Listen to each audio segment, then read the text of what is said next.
నమస్కారం. TRT SGT mathematics కంటెంట్కు పునఃస్వాగతం. ఈ శీర్షికలో మీరు బీజగణితంలోని వివిధ అంశాల గురించి నేర్చుకుంటున్నారు. ముందుగా బహుపదులు, అకరణీయ కారణ రాశికి బహుపదికి మధ్య ఉన్నటువంటి సంబంధం, ప్రతి అకరణీయ కారణ రాశి బహుపది అవుతుందా లేదా అనేటువంటి దాన్ని నివృత్తి చేసుకున్నారు. ప్రతి బహుపది ఒక అకరణీయ కారణ రాశి అవుతుంది, కానీ ప్రతి అకరణీయ కారణరాశి ఒక బహుపది కాదు అనే అంశాన్ని మీరు గుర్తెరగాలి. అలాగే బహుపది శూన్యము అంటే ఏంటి, శూన్య బహుపది అంటే ఏమిటి, అలాగే మీకు వర్గ బహుపది అంటే ఏమిటి, రేఖీయ బహుపది ఏమిటి అంటే ఈ అన్ని అంశాలు కూడా మీరు నేర్చుకున్నారు. బహుపది శూన్యాలకి బహుపది గుణకాలకి మధ్య ఉన్నటువంటి సంబంధాన్ని కూడా నేర్చుకున్నారు కదా. మరి ఇప్పుడు మనం మరికొన్ని అంశాలని ఈ బీజగణితంలో కూడా నేర్చుకుందాం. ముందుగా ఇచ్చినటువంటి బహుపదిని కారణ రాశులుగా విభజించడం అనేటువంటి చూద్దాం. A square plus B square plus 2c square minus 4a minus 2bc plus 2c plus 5 = 0 అనేటువంటి ఒక ప్రశ్న ఇచ్చారు. A square plus B square plus 2c square minus 4a minus 2bc plus 2c plus 5 = 0 అనే ప్రశ్న ఇవ్వబడింది. దీన్ని కారణ రాశులుగా విభజించి A plus B plus C విలువను కనుక్కోండి. ఇది ప్రశ్న. A square plus B square plus 2c square minus 4a minus 2bc plus 2c plus 5 = 0 అనేటువంటి విలువలో A plus B plus C విలువ ఎంత? మీకు క్లారిటీగా చెప్పాను. దీన్ని కారణ రాశులుగా విభజిస్తే మనకు విలువ వస్తుంది. కారణ రాశులుగా ఎలా విభజించటం అంటే సజాతి పదాలను ఒక దగ్గరగా తీసుకోవాలి. ఏ స్క్వేర్ అనే పదం మైనస్ 4a అనేటువంటి పదాన్ని సజాతి పదాలుగా గుర్తించాలి. అది ఏ యొక్క గుణకాలు కాబట్టి వాటిని ఒక దగ్గరగా తీసుకోండి. అంటే ఏ స్క్వేర్ మైనస్ 4a, అలాగే బి స్క్వేర్ మైనస్ 2bc తీసుకోండి. బి స్క్వేర్ మైనస్ 2bc, అలానే మనం 2c square 2c square plus 2c అనేది ఒక గ్రూప్గా తీసుకోండి. చివరిగా 5. ఇప్పుడు మనం ఏ స్క్వేర్ మైనస్ 4a దీన్ని ఎలా రాసుకోవచ్చు అంటే ఏ స్క్వేర్ మైనస్ 2 ఇంటూ ఏ ఇంటూ 2 అంటే ఏ స్క్వేర్ మైనస్ 2ab అని పదం వచ్చింది. అంటే బి స్క్వేర్ పదం కావాలి. అంటే బి స్క్వేర్ పదం ఏంటి? యాక్చువల్గా ఇక్కడ 2 స్క్వేర్ అనే పదం కావాలి, అంటే 4 కావాలి. ఇక్కడ 5 ఉంది. ఈ 5ని 4 ప్లస్ 1గా మార్చవచ్చు, అంతేనా? ఈ ప్లస్ 5ని ప్లస్ 4 ప్లస్ 1గా మార్చవచ్చు. ఈ ప్లస్ 4ని ఇక్కడ మనం తీసుకోవచ్చు. అప్పుడు ఇది పర్ఫెక్ట్ స్క్వేర్ అవుతుంది. ఇప్పుడు బి స్క్వేర్ మైనస్ 2bc ఉంది. B square minus 2 of b of c, ఇది పర్ఫెక్ట్ స్క్వేర్ పరిపూర్ణమైన వర్గం కావాలంటే సి స్క్వేర్ కావాలి. ఇక్కడ 2c స్క్వేర్ ఉంది కదా, దాన్ని సి స్క్వేర్గా విడగొచ్చు. ఈ సి స్క్వేర్ని ఒక సి స్క్వేర్ని ఇక్కడ తీసుకున్నారు, ప్లస్ సి స్క్వేర్. ఈ మిగిలిన సి స్క్వేర్, ఈ 2c, ఈ 1 చేరిస్తే మనకి ఏమొస్తుంది? C square plus 2c plus 1. చూసారా? అంటే ఇది ఒక వర్గము, ఇది ఒక వర్గము, ఇది ఒక వర్గము.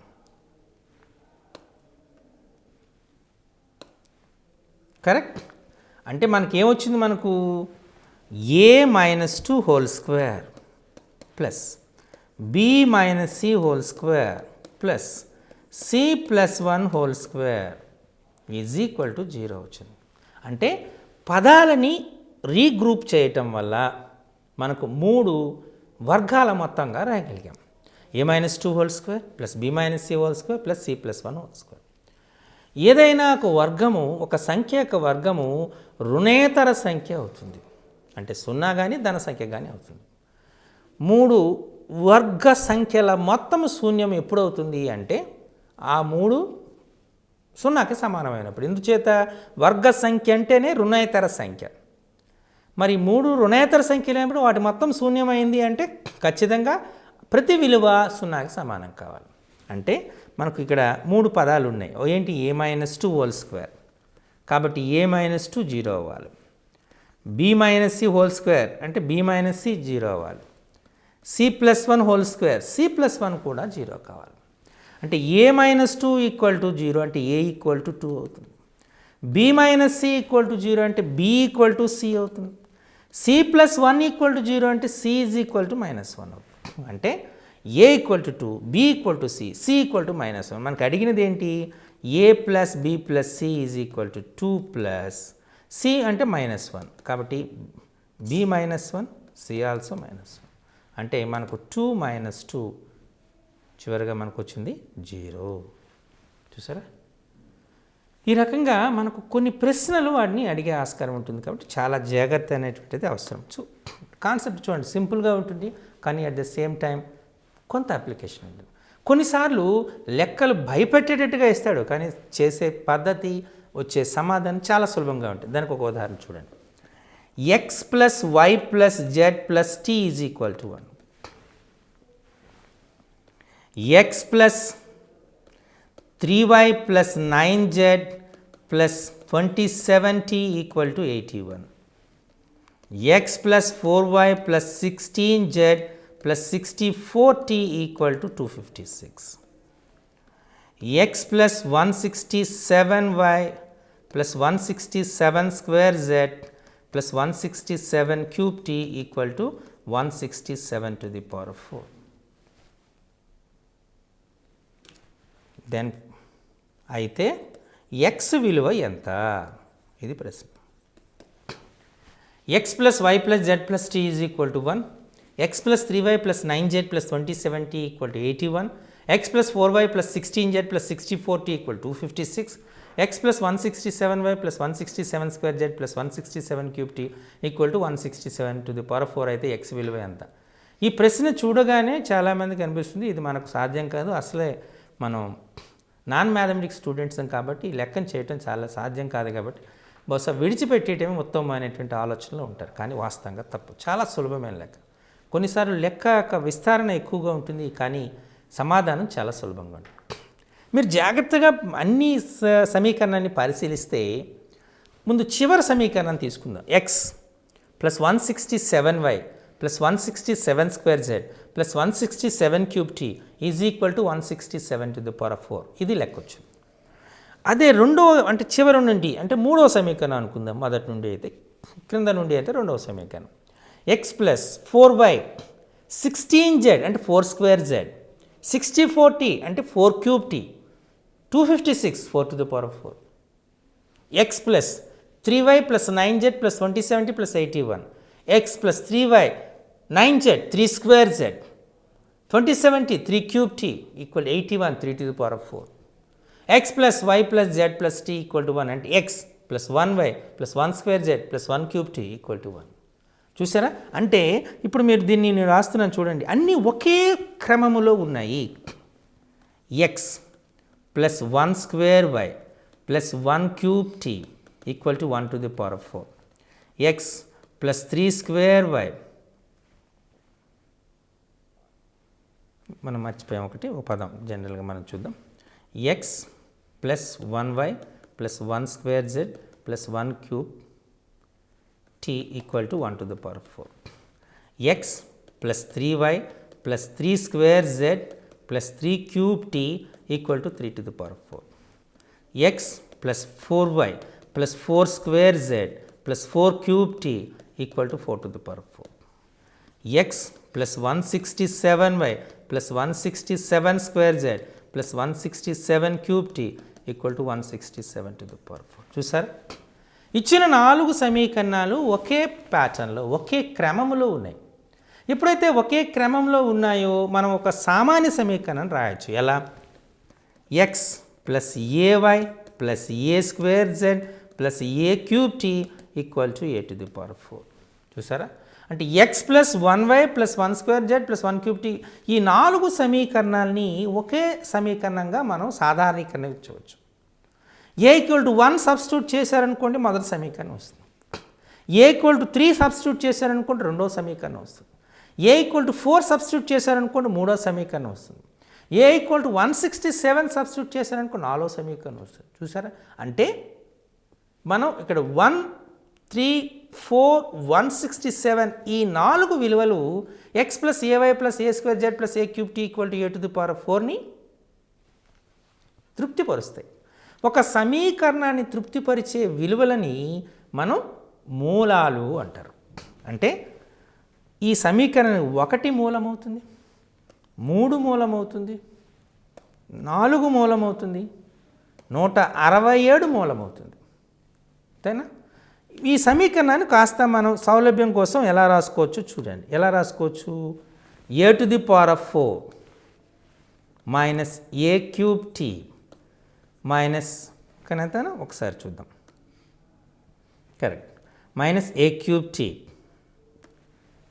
Minus A square Z minus A Y plus X is equal to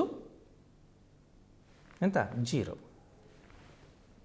ఇది 4 పరిమాణము కలిగినటువంటి సమీకరణంగా మీరు చెప్పచ్చు.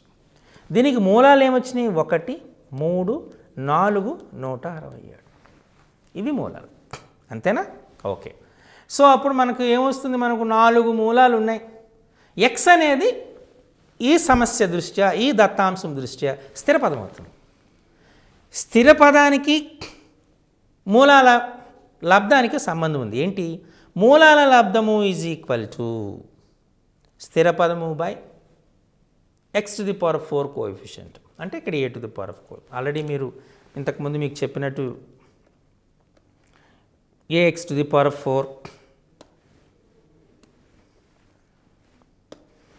AX to the power 4 plus b x cube plus c x square plus d x plus e అనేటువంటి దానికి ఈక్వల్ టు 0కి ఆల్ఫా బీటా గామా డెల్టాలు అనేటువంటి మూలాలు అయితే sigma alpha minus b by a, sigma alpha beta C by a, sigma alpha beta gamma minus D by A, alpha beta gamma delta E by ఏ.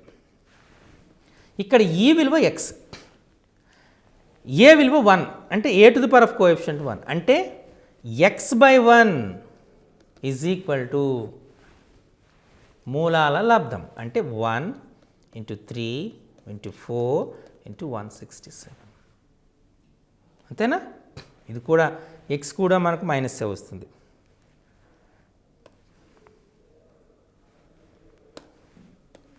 కాబట్టి minus X by 1 is equal to 1 of 3 of 4 of 160. అంటే మనం ఏం చేయాలి? X is equal to minus 167 12 7 84 12 6 72 plus 8 80 12 1 12 plus 8 2. Answer is minus 2004. చూసారా? మనం వాడిన steps చూడండి. Only 1 and 2 answer second స్టెప్గా చెప్పచ్చు. అంటే సమస్య కొన్ని సందర్భాల్లో చూడడానికి చాలా పెద్దదిగా కనబడుతుంది, కానీ సమస్య సాధన పద్ధతి మాత్రం చాలా సులభంగా ఉంటుంది.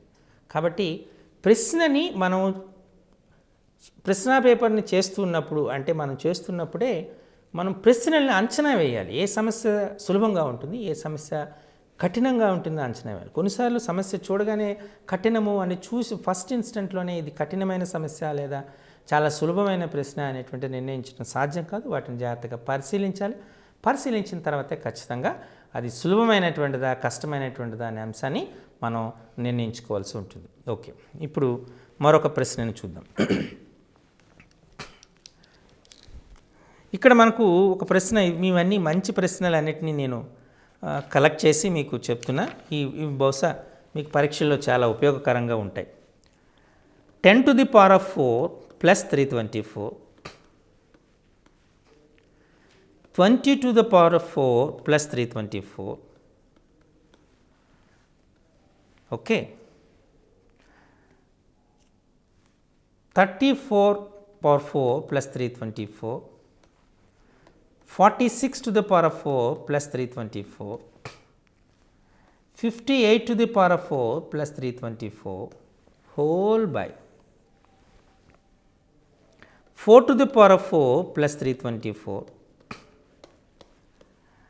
16 to the power of 4 plus 324, 28 to the power of 4 plus 324,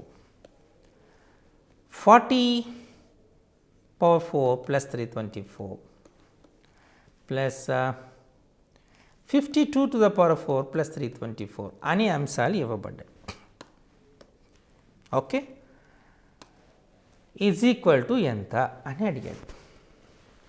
చూడగానే మీకు లెక్క చూడగానేమో ఇంత పెద్ద లెక్క ఉంది, వాల్యూస్ క్యాలిక్యులేట్ చేయటం చాలా కష్టంగా ఉంటుంది అని మీకు ఒక భావన కలుగుతుంది, అంతేనా? లేదా అంటే క్యాలిక్యులేట్ చేయడానికి ప్రయత్నం చేస్తే చాలా కష్టం. మీరు ఇప్పుడు వీటిని అన్నింటినీ జాగ్రత్తగా పరిశీలిస్తే 10 to the power 4, 22 to the power 4, 30 to the power 4, 46 to the power 4, 58 to the power 4 ఇలా వస్తున్నాయి కదా. కాబట్టి దీన్ని మనం 10 to the power 4 వీటన్నిటిని మనం x to the power 4గా రాసుకోవచ్చు. ఓకే, 324 మీరు 324 చూస్తే 481లో 324, 81ని 3 to the power 4గా రాసుకోవచ్చు. అంటే మనం ఈ ప్రతి పదం కూడా x to the power 4 plus 4y to the power 4 రూపంలో ఉంది అని మీరు అంచనా వేయాలి. ఇది చాలా ఇంపార్టెంట్. ఒకసారి ఈ రకమైనటువంటి సామాన్యీకరణకు మీరు వస్తే ఖచ్చితంగా మీరు మిగతా లెక్క చేయొచ్చు. అయితే ఇందులో factorisation very important. x to the power 4 plus 4y to the power 4ని మీరు x square whole square, 4y to the power 4ని 2y square whole squareగా రాసుకోవచ్చు, అంతేనా? ఇది a square plus b square రూపంలో ఉంది. మనకు 2ab పదము కావాలి. 2ab పదము అంటే 2 of x square of 2y square. ఇది కలిపారు, అట్ ద సేమ్ టైం తీసేయాలి. 2 2 4 అంటే 4x square y square తీసేయాలి. అప్పుడు ఈ మూడు పదాలతో మనకి ఏం ఏర్పడుతుంది? x square plus 2y square whole square, correct, minus 2xy whole square. ఇది మరలా a square minus b square రూపంలో ఉంది. అంటే దీని విలువ ఏమవుతుంది? x square plus 2y square plus 2xy ఒక పదం, x square plus 2y square minus 2xy అనేది ఇంకొక పదం. అంటే ఇక్కడ దీన్ని x square ఈ 2xyని ఇక్కడ తీసుకుందాం, ఈ 2y squareని y square plus y squareగా రాద్దాం. Same process, x square minus 2y square, 2y squareని y square plus y square. అంటే ఈ మూడు పదాలతో మనకు x plus y whole square వస్తుంది, ఇది y square అవుతుంది. ఈ మూడు పదాలతో మనం x minus y whole square అవుతుంది, y square అవుతుంది. అంటే మనకు ఒక సూత్రం వచ్చింది ఇక్కడ, x to the power 4 plus 4y to the power 4 is equal to x plus y whole square plus y square, x minus y whole square plus y square అనే సూత్రం వచ్చిందా? సో కొన్ని సందర్భాల్లో మనమే సూత్రాన్ని మనం కనుక్కోవాల్సి వస్తుంది. ఓకే, ఈ సూత్రాన్ని నేను ఇప్పుడు వాడుతూ మీ ముందు దానిలో మనం ఇప్పుడు దాన్ని చేయబోతున్నాం. ఫస్ట్ది మనకి ఏమిచ్చాడు?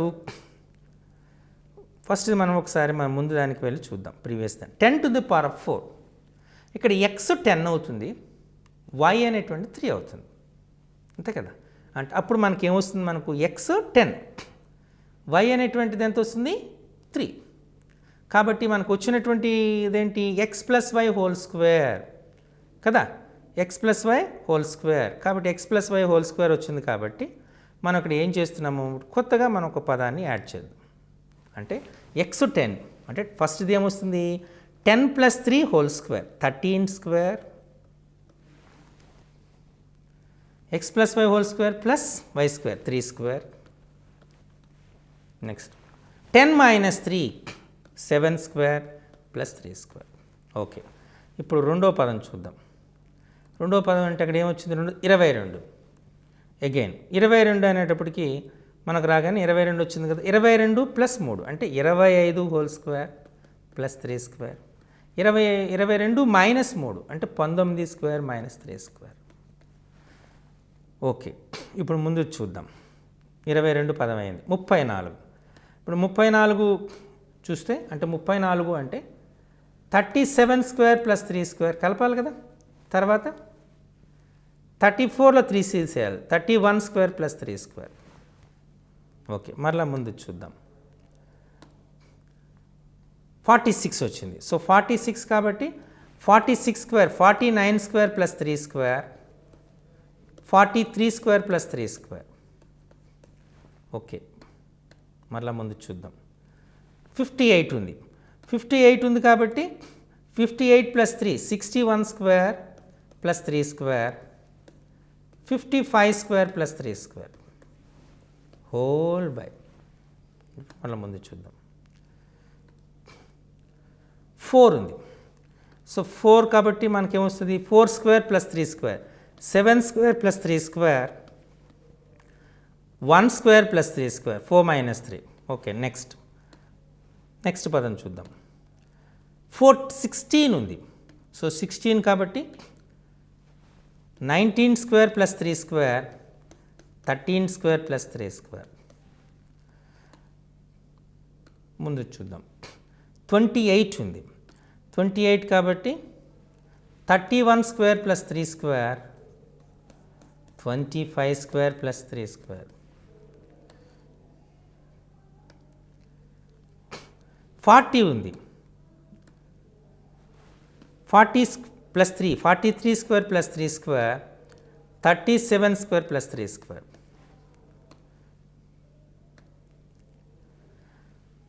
52 ఉంది. 55 square plus 3 square 49 square plus 3 square అయిపోయాయి కదా. ఇప్పుడు మనం ఇవన్నిటినీ చూద్దాం. ఇవన్నీ చూసిన తర్వాత హారములో లవంలో ఉన్నవి సమానం ఉంటే క్యాన్సిల్ చేయొచ్చు. 7 square plus 3 square 7 square plus 3 square cancel. 25 square plus 3 square 25 square plus 3 square cancel. 19 square plus 3 square 19 square plus 3 square cancel. 37 square plus 3 square 37 square plus 3 square cancel. 31 square plus 3 square 31 square plus 3 square cancel. 13 square plus 3 square 13 square plus 3 square cancel. 49 square plus 3 square 49 square plus 3 square cancel. 43 square plus 3 square 43 square plus 3 square cancel. 55 square plus 3 square 55 square plus 3 square cancel. అంటే మనకు లవములో ఒక పదం మిగిలింది, హారములో ఒక పదం మిగిలింది. లవములో ఒకటి, హారములో ఒకటి. లవము 61 స్క్వేర్ అంటే 3761.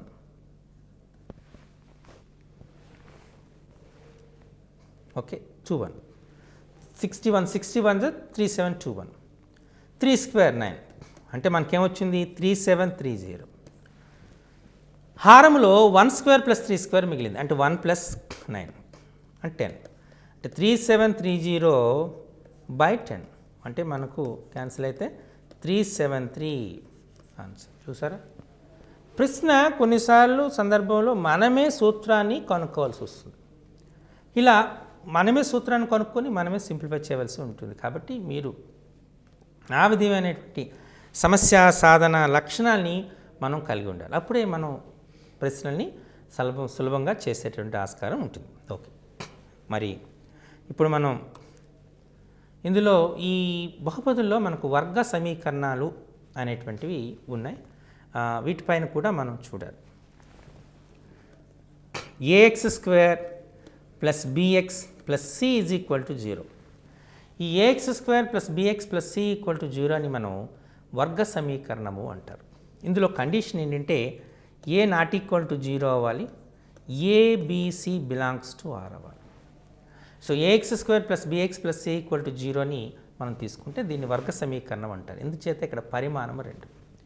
దీనికి ఎప్పుడైతే పరిమాణం 2 అయిందో దీనికి 2 మూలాలు ఉంటాయి. మూలము అంటే చెప్పాను, ఒక సమీకరణాన్ని సంతృప్తిపరిచేటటువంటి విలువను మూలము అంటారు.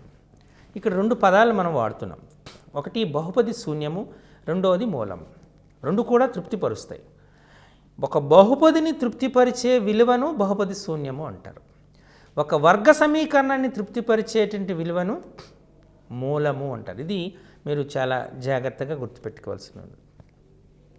సో ఇందులో ఏ అనేటువంటిది నాట్ ఈక్వల్ టు 0 అనే కండిషన్ ఇచ్చాం. ఎందుకు ఏ నాట్ ఈక్వల్ టు 0 అన్నాం? ఏ ఈక్వల్ టు 0 అయితే అది వర్గ బహుపది కాదు, రేఖీయ బహుపది అవుతుంది. అందుచేత ఏ నాట్ ఈక్వల్ టు 0 అనే కండిషన్ ఇచ్చాం. దీనికి 2 మూలాలు ఉంటాయని చెప్పాం. సాధారణంగా ఆల్ఫా బీటా అనేటువంటి మూలాలు అనుకుంటాం. ఎప్పుడైతే ఆల్ఫా బీటాల మూలాలు అనుకుంటున్నామో మనకు వాస్తవంగా దీనికి x is equal to -b plus or minus under score b square minus 4ac by 2a. ఇది మూలాల లెక్కనికి సూత్రం. x equal to minus b plus or minus square root b square minus 4ac by 2a. ఇది ఇదండి. Okay, అయితే ఇప్పుడు మూలాలు ఏంటంటే మనం తీసుకున్నాం, బాగానే ఉంది. మూలాల మొత్తము, మూలాల లబ్ధం. మూలాల మొత్తము అంటే ఇక్కడ రెండు మూలాలు వస్తున్నాయి, మీరు అబ్జర్వ్ చేసి చూడండి. రెండు మూలాలు ఏంటి? ఒక మూలము minus b plus under root b square minus 4ac by 2a. రెండో మూలము minus b minus under score b square minus 4ac by 2a. ఈ రెండింటిని కలిపామనుకోండి, కలిపితే అప్పుడు ఏమవుతుంది? మనకు ప్లస్ మనకు తీసుకున్న రెండు కలిపాం. ఈ plus B square minus 4ac under root minus square root of B square minus రెండు కలిపితే మనకు చివరికి వచ్చేది మైనస్ 2b బై 2a అని వస్తుంది, లేదా సింపుల్గా మైనస్ b బై a వస్తుంది.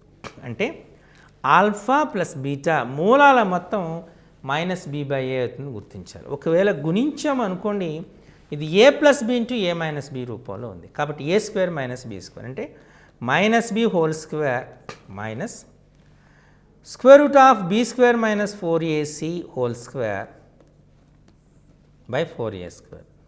అంతేనా? మైనస్ b హోల్ స్క్వేర్ అంటే b స్క్వేర్, ఇది స్క్వేర్ రూట్ క్యాన్సిల్ అవుతుంది, minus b square minus of minus plus 4ac by 4a అంటే 4ac బై 4a స్క్వేర్. ఈ 4 క్యాన్సిల్ అవుతుంది, ఏ క్యాన్సిల్ అయితే c బై a వస్తుంది. చూసారా? అంటే మూలాల లబ్ధము అనేది c బై a అవుతుంది. ఇది చాలా ఇంపార్టెంట్ ఫార్ములాస్గా మీరు గుర్తుపెట్టుకోవాలి.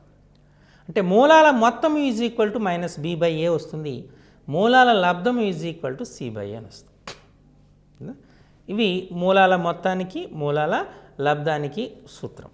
ఓకే, ఇప్పుడు మనం ఎప్పుడైతే మనకు మూలాల మొత్తం కావాలంటే మీరు జాగ్రత్తగా అబ్జర్వ్ చూడండి. ఆల్ఫా బీటాలు మూలాలుగా కలిగినటువంటి వర్గ సమీకరణం ఏమవుతుందంటే X square minus alpha plus beta into X plus alpha beta is equal to 0. అంటే ఎక్స్ స్క్వేర్ మైనస్ మూలాల మొత్తము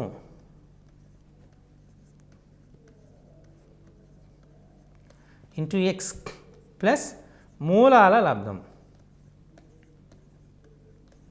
is equal to 0. X square minus మూలాల మొత్తము ఇంటూ ఎక్స్ ప్లస్ మూలాల లబ్ధము ఈజ్ ఈక్వల్ టు 0 అనేటువంటిది మనం సూత్రం. కాబట్టి మీరు అబ్జర్వ్ చూడండి, ఇంతకుముందు చెప్పాను కదా, ఎక్స్ స్క్వేర్ మూలాల మొత్తము అంటే minus b by a into X, మూలాల లబ్ధము c by a equal to 0. ఏతో గుణించారనుకోండి, ax square minus into minus bx plus c is equal to 0. చూసారా? వచ్చేసింది. ఇలా మూలాల మొత్తము అంటే మూలాలు ఇచ్చేటప్పుడు సమీకరణం కనుక్కోవటం, సమీకరణం ఇచ్చేటప్పుడు మూలాలను కనుక్కోవటం, ఈ రెండింటినీ చేయొచ్చు. ఓకే, ఇప్పుడు మనం కాస్త ముందు దానికి పోతే ఒకసారి చూస్తే మనం మూలము x is equal to minus b plus or minus under root b square minus 4ac by b వాస్తవ సంఖ్య, a వాస్తవ సంఖ్య, కాబట్టి పెద్ద సమస్య లేదు. b స్క్వేర్ మైనస్ 4ac అనేది వర్గమూలములో ఉంది, అంటే రూట్ క్రింద ఉంది. అంటే b స్క్వేర్ మైనస్ 4ac యొక్క విలువపై ఆ మూలం యొక్క స్వభావం ఆధారపడుతుంది. b స్క్వేర్ మైనస్ 4ac 0 కావచ్చు, b square minus 4ac greater than 0 కావచ్చు, b square minus 4ac less than 0. అంటే 0 అవ్వచ్చు, 0 కన్నా ఎక్కువ అవ్వచ్చు, 0 కంటే తక్కువ అవ్వచ్చు. 0 కంటే ఎక్కువైన సందర్భాల్లో మనకు ప్రాబ్లం లేదు, అది వాస్తవ సంఖ్య అవుతుంది. కానీ 0 కంటే తక్కువ అయిందనుకోండి, అప్పుడు అది కల్పిత సంఖ్య అవుతుంది. అందుచేత మూలాల సంకీర్ణాలు అవుతాయి. కాబట్టి మూలాల స్వభావాన్ని నిర్ణయించేటటువంటి విలువ b స్క్వేర్ మైనస్ 4ac. కాబట్టి ఈ b స్క్వేర్ మైనస్ 4acని మనం ఏమంటామంటే b స్క్వేర్ మైనస్ 4acని విచక్షణి అంటారు.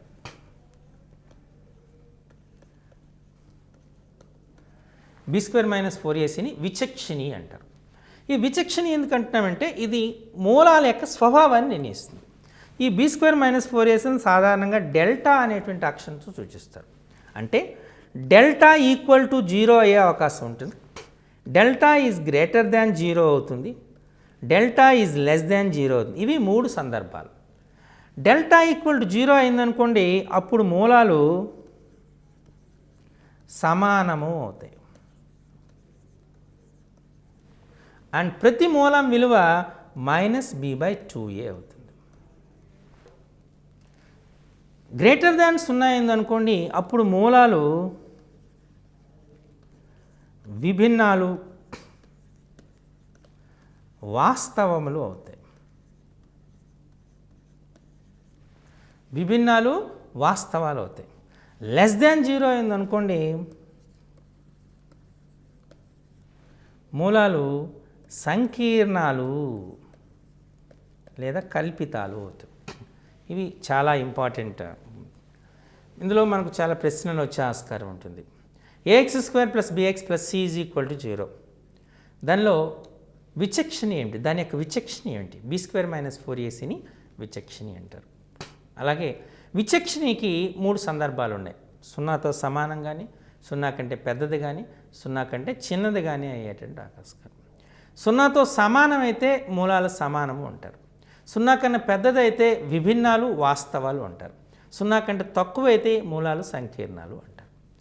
దీనికి మీకు ఒక సింపుల్ ఐడియాని చెప్పబోతున్నాను. దీని ఆధారంగా ఈ b² - 4ac లెక్క కట్టకుండానే మనము మూలాలు అనేటువంటి విభిన్నాల, వాస్తవాల, లేక సమానాల, లేకపోతే సంకీర్ణాల అని సులభంగా చెప్పవచ్చు. దానికి మొదటి కండిషన్ ax² + bx + cలో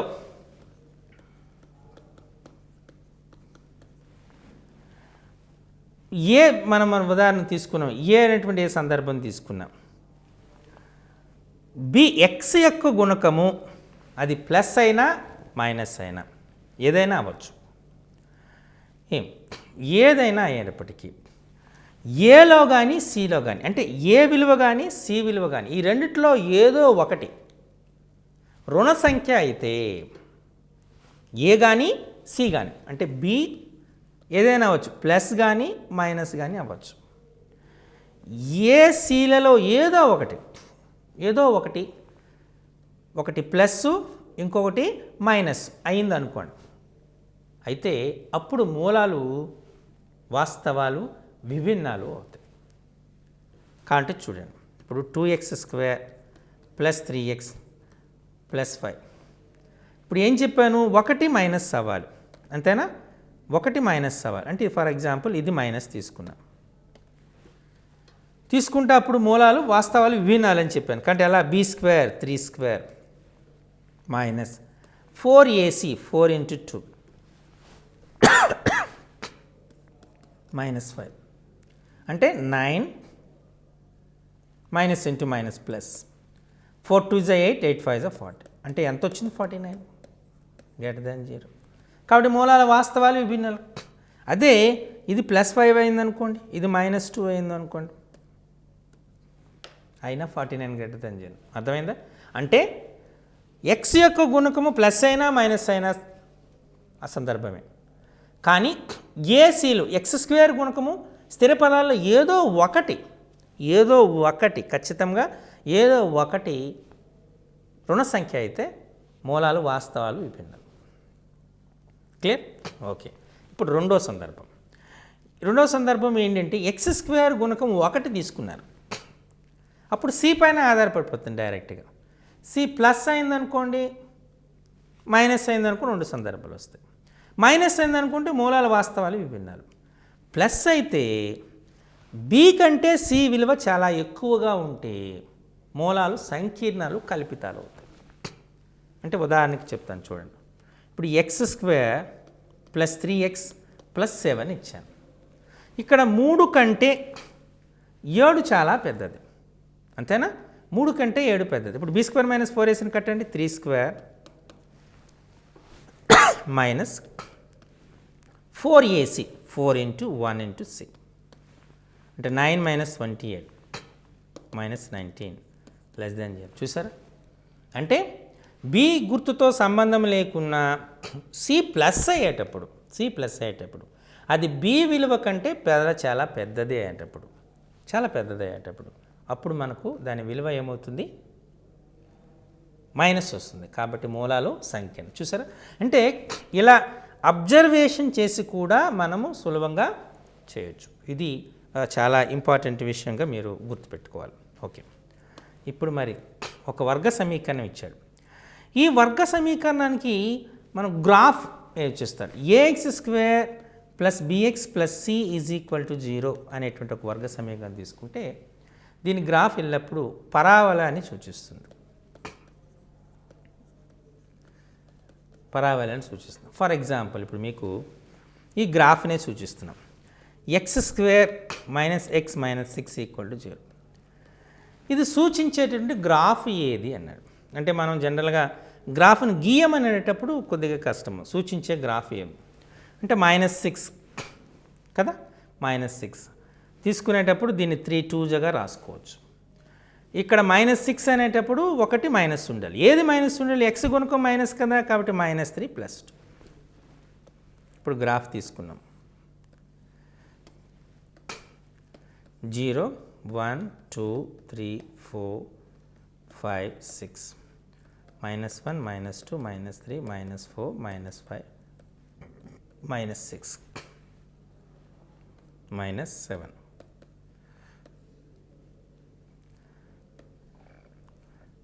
ఓకే, -7.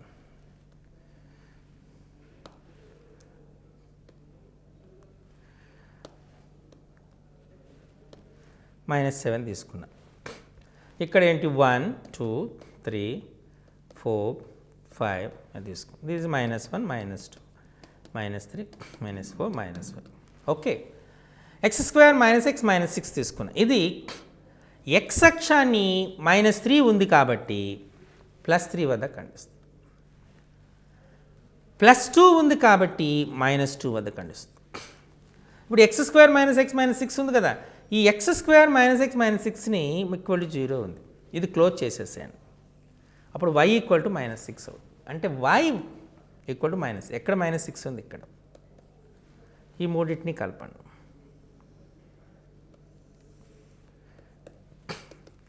ఇది X square -x -6 equal to 0 అనేటువంటి వర్గ సమీకరణాన్ని సూచించేటటువంటి పరావళి.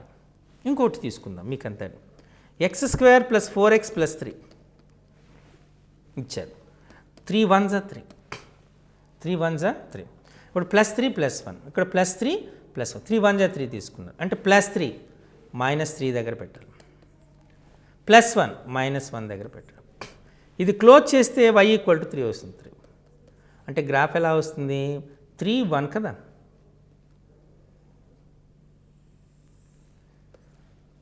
ఈ గ్రాఫ్ అండి. ఇది ఎక్స్ స్క్వేర్ ప్లస్ 4x + 3. చూసారా? ఇలా మనం గ్రాఫ్ని చాలా సులభంగా గుర్తించవచ్చు. గ్రాఫ్ని గీయచ్చు. గ్రాఫ్ ద్వారా జీరోస్ ఆఫ్ ద పాలినామియల్స్ అనేటువంటిది గుర్తించేటువంటి ఆస్కారం ఎక్కువగా ఉంటుంది. ఈ రకంగా ఒక వర్గ బహుపదిని ఉపయోగించి ఆ వర్గ బహుపదిని, అలాగే వర్గ బహుపదిని సాధించండి, సమీకరణాన్ని సాధించండి. ఇప్పుడు మీకు చూపించాను. X square -x -6 equal to 0. వాటి యొక్క మూలాలను కనుక్కోండి, లేదా ఆ మూలాలను కనుక్కోండి కాకుండా ఇచ్చినటువంటి 2 + √3. ఇప్పుడు మీకు ఉదాహరణకు ఒక 2 + √3 2 - √3 2 + √3 2 - √3 మూలాలుగా కలిగినటువంటి వర్గ సమీకరణాన్ని కనుక్కోండి అన్నాడు. అంటే అప్పుడు ఏం చేయాలి? ఎక్స్ స్క్వేర్ మైనస్ మూలముల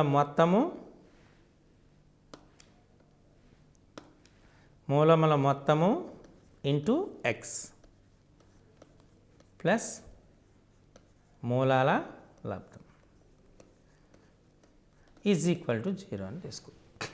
అంటే ఎక్స్ స్క్వేర్ మైనస్ మూలాల మొత్తం 2 + √3 ప్లస్ 2 - √3 ఆఫ్ ఎక్స్, మూలాల లబ్ధం 2 + √3 ఆఫ్ 2 - √3 ఈక్వల్ టు 0. ఈ X square -√3 + √3 2 + 2 4 4x plus 2 + √3 2 - √3 4 - 3 is equal to 0. అంటే X square -4x + 1 equal to 0. X square -4x + 1 equal to 0. ఈ రకంగా మనం సమీకరణాన్ని కట్టవచ్చు అన్నమాట. ఈజీగా మూలాల మొత్తం ఇస్తాడు, మూలాల లబ్ధం ఇస్తాడు, ఇచ్చేటప్పుడు కట్టచ్చు. లేదా మూలాల మొత్తాన్ని మూలాల లబ్ధాన్ని కనుక్కుంటాడు. 2x² + 3x + 5 is equal to 0. ఈ సమీకరణం యొక్క మూలాల మొత్తం మూలాల లబ్ధము కనుక్కోండి. మరి ఏం చేయాలి మీరు? A X square plus bx plus C is equal to 0తో పోల్చండి. అప్పుడు ఏ ఈక్వల్ టు 2 వస్తుంది, బి ఈక్వల్ టు 3 వస్తుంది, సి ఈక్వల్ టు 5 వస్తుంది. అప్పుడు మూలాల మొత్తం అంటే ఆల్ఫా ప్లస్ బీటా సూత్రం ఏంటి? మైనస్ బి బై ఏ అంటే మైనస్ 3/2. అలాగే మూలాల లబ్ధం alpha beta C by A, C by A అంటే 5/2. చూసారా? ఇలా మూలాల మొత్తాన్ని మూలాల లబ్ధాన్ని కనుక్కోవచ్చు. ఈ రకంగా మనం ఈ వర్గ సమీకరణాల పైన వచ్చేటటువంటి సమస్యల్ని చేయొచ్చు. అయితే మనం ఇక్కడ దానికి మీరు బాగా గుర్తుపెట్టుకోవాల్సింది ఏంటి అంటే కొన్ని రేఖలు ఏమేమి సూచిస్తాయి. ఇప్పుడు y is equal to x రూపంలో ఉన్న రేఖ అంటే దీని అర్థం x minus y is equal to 0 or y equal to mx రూపంలో ఉన్నటువంటిది అంటే y minus mx equal to 0 రూపంలో ఉన్నది మూల బిందువుగా ఉండిపోయేటటువంటి సరళ రేఖను సూచిస్తుంది. ఇది y ఈక్వల్ టు mx. మూల బిందువు గుండా పోతూ ఉంటుంది. అంటే మనం y equal to X, y equal to 2x, y equal to 3x, y equal to 4x అని చెప్తుంటే అది మూల బిందువుగా ఉండే పోయే సరళ రేఖ. ఇది వెరీ ఇంపార్టెంట్, బాగా గుర్తుపెట్టుకోవాలి. అలాగే y is equal to mx plus c అని ఇచ్చాం. y is equal to mx plus c. ఈ y equal to mx plus c అనేటువంటి రేఖ దేన్ని సూచిస్తుంది?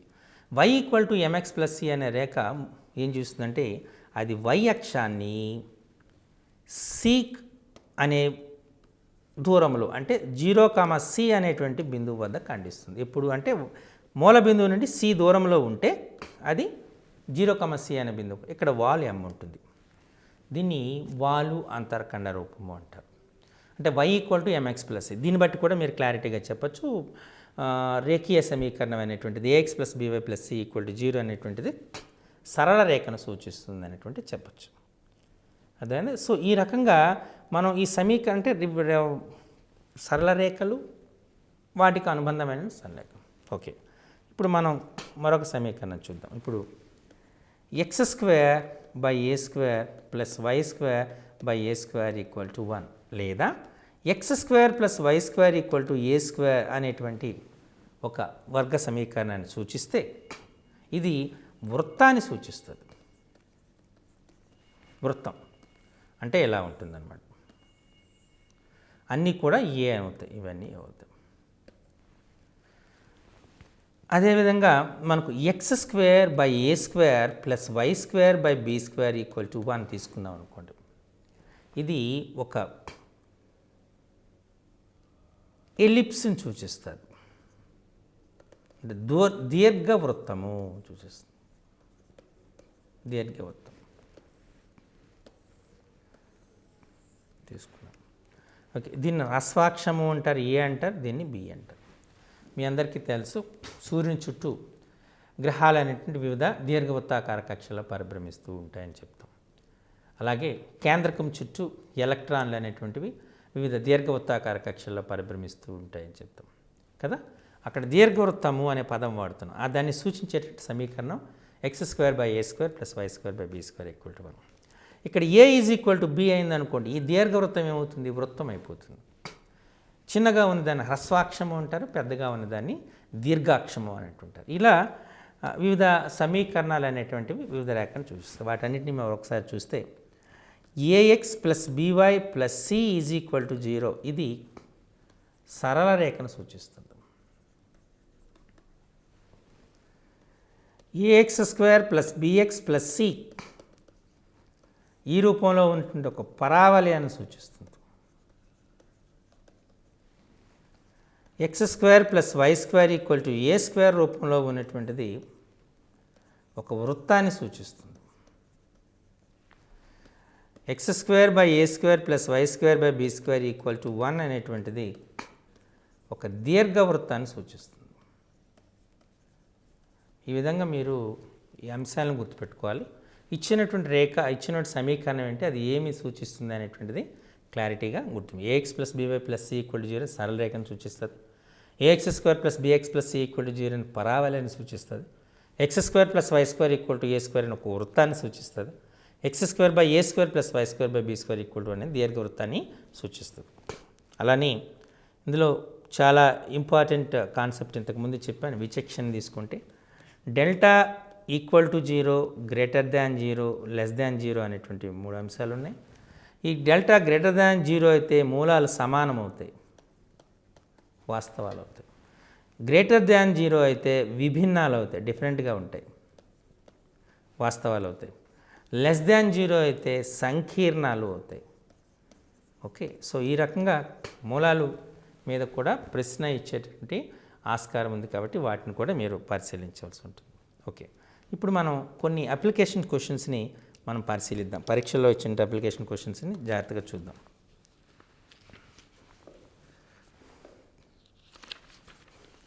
వీటిని చేస్తున్నప్పుడు మనం జనరల్గా కొన్ని అంశాలు జాగ్రత్తగా పరిశీలించాలి.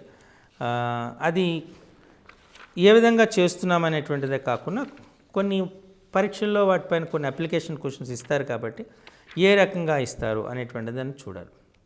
ఇదని ఇచ్చేటప్పుడు వాటిపైన మనం ఉదాహరణకి ఒక క్వశ్చన్ ఇచ్చినట్టు ప్రీవియస్ ఎగ్జాంపుల్ ఇచ్చాడు. k-12x² plus 2 of k-12 of x plus 2 equal to 0. Equal roots ఉన్నాయి, మూలాలు సమానము ఉన్నాయి. k-12x² plus 2 of k-12 of x plus 2 equal to 0. ఇక్కడ మూలాలు సమానము, మూలాలు సమానం. మూలాలు సమానం అయితే k విలువ ఎంత? k-12x² plus 2 of k-12 of x plus 2 equal to 0. మూలాలు సమానం అయితే k విలువ ఎంత? ఇది మనకు అడిగినటువంటి ప్రశ్న కదా. అంటే ఏం చేయాలి చెప్పండి మరి. మూలాలు సమానం అనగానే మనం చేయవలసిన పని డెల్టా ఈజ్ ఈక్వల్ టు 0 అంటే b² minus 4ac equal to 0. So b² minus 4ac equal to 0 అనగానే మనం చేయవలసింది b అంటే 2 times 4 of k-12 whole square minus 4ac 4a k-12 c 2 equal to 0. ఇక్కడ మనం k-12ని a అనుకుందాం. అప్పుడు ఏమవుతుంది? 4a² minus 8a correct is equal to 0. Or a² minus 2a equal to 0. Or a is equal to 0 or a equal to 2. అంటే k-12 equal to 0 అంటే k equal to 12 అవుతుంది. అలాగే k-12 is equal to a అంటే 2 అంటే k equal to 14 అవుతుంది. కాబట్టి k equal to 12 or k equal to 14 అనేటువంటిది మనకు పరీక్షల్లో అడిగేటువంటి సందర్భం. కొన్నిసార్లు మనం చూస్తే వీటిపైన మంచి అప్లికేషన్ క్వశ్చన్స్ కూడా అడిగే ఆస్కారం ఉంటుంది. ఇందులో మనకు క్వాడ్రాటిక్ ఇన్ఈక్వాలిటీస్ అని కూడా ఉన్నాయి. ఆ ఇన్ఈక్వాలిటీస్ పైన కూడా మీరు కొంత అవగాహన పెట్టుకోవాలి. ఇన్ఈక్వాలిటీస్ అంటే మనం జనరల్గా తీసుకునేటువంటిది జోమెట్రిక్ ప్రోగ్రెషన్స్లో మనం వాడుతున్నాం. ఉదాహరణకి మనం కొన్ని సందర్భాలు చేసేటప్పుడు ఈక్వేషన్ చేసేటప్పుడు b ప్లస్ c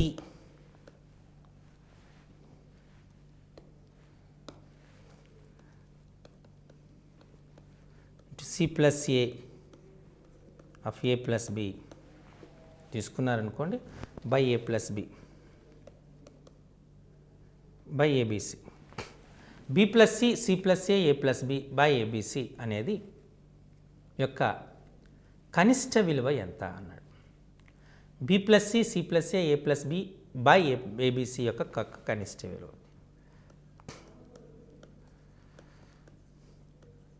దీని యొక్క కనిష్ట విలువ ఎంత అని అడిగాడు. అప్పుడు ఏం చేయాలి? మనకు మీ అందరికీ తెలుసు b minus c whole square is greater than equal to 0 అంతేనా? Square of a number. So b² plus c² సింపుల్గా మనం చెప్పేటప్పుడు తీసుకుంటే ఆర్ సింపుల్గా మనం తీసుకున్నాం b minus c whole square b² plus c² minus 2bc is greater than equal to 0 are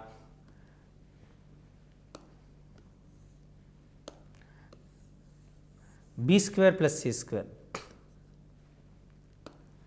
B square plus C square is greater than equal to 2bc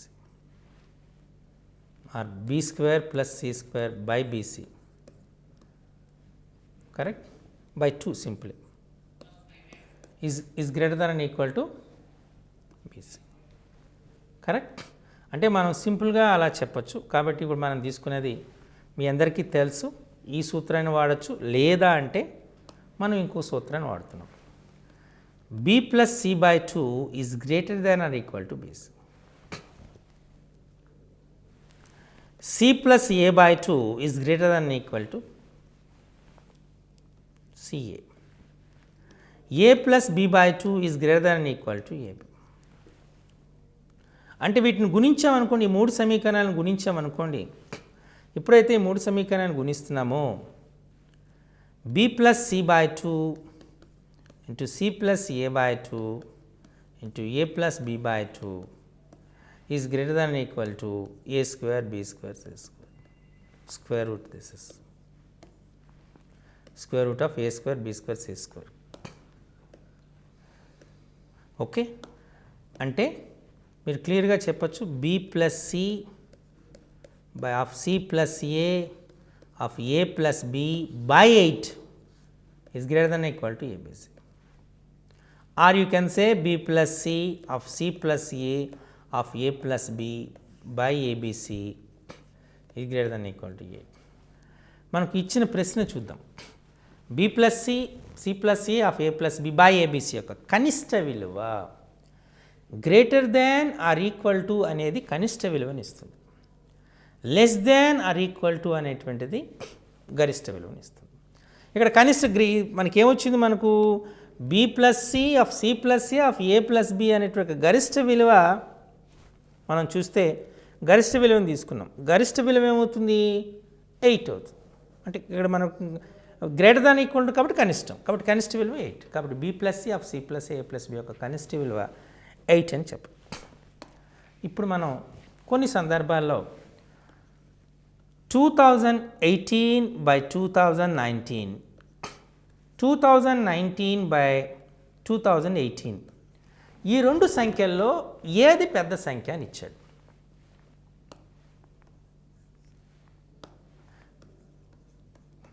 two 2018 by 2019, 2019 by 2018 ఈ రెండు సంఖ్యల్లో ఏది పెద్ద సంఖ్య అని అడిగి.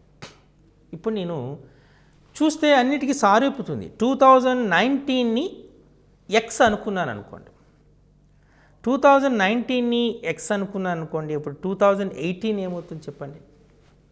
ఇప్పుడు మనం 2018 2019 ఇదే పెద్దదని చెప్పేస్తారు డైరెక్ట్గా. ఎందుచేత ఇది గ్రేటర్ దాన్ 1 ఈజ్ లెస్ దాన్ 1. అలా కాకుండా 2018 by 2019, 2019 by 2020 ఇలా ఇచ్చాను. ఈ రెండిట్లో ఏది పెద్దదని అడిగాను. పైదైతే క్లారిటీగా పోల్ చేశారు, ఒకటి లెస్ దాన్ 1 ఒకటి గ్రేటర్ దాన్ 1 కాబట్టి రెండోది పెద్దది అని చెప్పేశారు. మరి ఇలా అయితే అప్పుడు మీరు ఏం చేస్తారు, జనరల్గా 2019ని ఎక్స్ అనుకోండి. అప్పుడు ఎక్స్ అనుకుంటే ఇది ఏమవుతుంది చెప్పండి నాకు. 2018 అనేది ఎక్స్ మైనస్ 1 అవుతుంది, 2020 అనేది ఎక్స్ ప్లస్ 1 అవుతుంది కదా. X square is greater than X minus 1, కరెక్టేనా.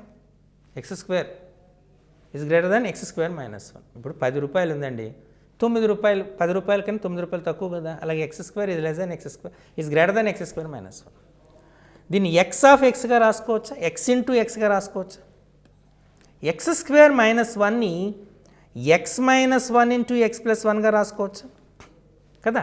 ఇప్పుడు మేము ఏం చేస్తున్నాము, ఒక ఎక్స్ని అటువైపు పంపిద్దాం, ఒక ఎక్స్ ప్లస్ 1 ఇటువైపు పంపిద్దాం. అంటే X by X plus 1 is greater than X minus 1 by X, correct. X minus 1 by X. ఇప్పుడు మనం చూద్దాం ఎక్స్ బై ఎక్స్. ఇప్పుడు మనం దీన్నే తీసుకుందాం. ఇప్పుడు 2018 2019 మీరు ఏమనుకున్నారు, 2019 ఎక్స్ అనుకున్నారు కాబట్టి ఎక్స్ మైనస్ 1 బై ఎక్స్ అనేటువంటిది 2018 బై 2019 అవుతుంది. 2019 బై 2020 అనేటువంటిది ఎక్స్ బై ఎక్స్ ప్లస్ 1 అవుతుంది.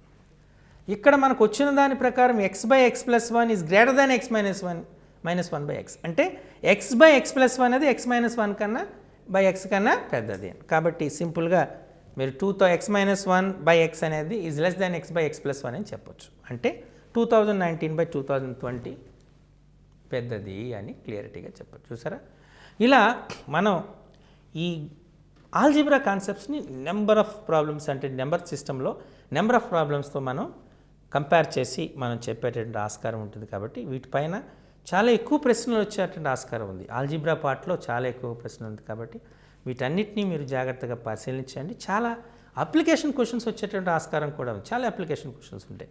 కాబట్టి అది ఫ్యాక్టరైజేషన్లోనే వస్తుందా, లేకపోతే బహుపది శూన్యాలతో వస్తుందా, లేకపోతే విచక్షణ పైన వస్తుందా, గ్రాఫ్లు ఇస్తున్నాయా అనేటువంటిది మీరు చూసుకొని తద్వారా పని చేయడం ఉంటుంది. గ్రాఫ్లో మనం బహుపది శూన్యాలు కనుక్కోండి లేదా మూలాలు కనుక్కోండి. ఎక్స్ అక్షాన్ని ఎన్ని బిందువుల వద్ద ఖండిస్తుందో ఆ బిందువుల సంఖ్యే దాని యొక్క బహుపది శూన్యాలు, బహుపది అయితే లేదా వర్గ సమీకరణం యొక్క లేదా సమీకరణం యొక్క మూలాలు అవుతాయి. ఇవి కూడా మీరు చాలా జాగ్రత్తగా గుర్తుపెట్టుకోవాల్సిన ఆస్కారం ఉంది. ఈ రకంగా మీరు ఈ బహుపదుల పైన ముఖ్యంగా ఈ ఆల్జీబ్రా కాన్సెప్ట్ పైన వచ్చిన అన్ని అంశాలని మీరు జాగ్రత్తగా పరిశీలన చేయాల్సి ఉంటుంది. వీటి యొక్క అప్లికేషన్స్ చాలా రకాలుగా ఉన్నాయి. కాబట్టి వాటిని కూడా మీరు పరిశీలిస్తే ఖచ్చితంగా మీరు మంచి మార్కులతో పాస్ అయ్యేటువంటి ఆస్కారం ఉంటుంది. మీరు జాగ్రత్తగా గుర్తుపెట్టుకోవాల్సింది వీటి కోసం మీరు చేయవలసింది ఏంటి అంటే మనం ఆ 5 నుండి 10వ తరగతి వరకు ఉన్నటువంటి టెక్స్ట్ బుక్స్ అన్నిటిని కూడా స్టేట్ సిలబస్ టెక్స్ట్ బుక్స్ని జాగ్రత్తగా ఫాలో అప్ కండి. అదేవిధంగా ఎన్సీఆర్టీ టెక్స్ట్ బుక్స్ కూడా ఫాలో అప్ కండి. ఇంకా మీకు ఈ ఎన్సీఆర్టీ వాళ్ళు ఎగ్జాంపులర్స్ అనే బుక్ ఉంది. ఎగ్జాంపులర్స్ అనే బుక్ ఉంది. నేము ఎగ్జాంపులర్స్.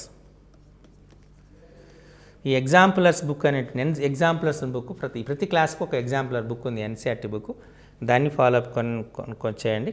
ఇంకొక ఇదేంటంటే అలాగే మ్యాథ్స్ ప్లస్ అనేటువంటి ఒక బుక్ మార్కెట్లో ఉంది.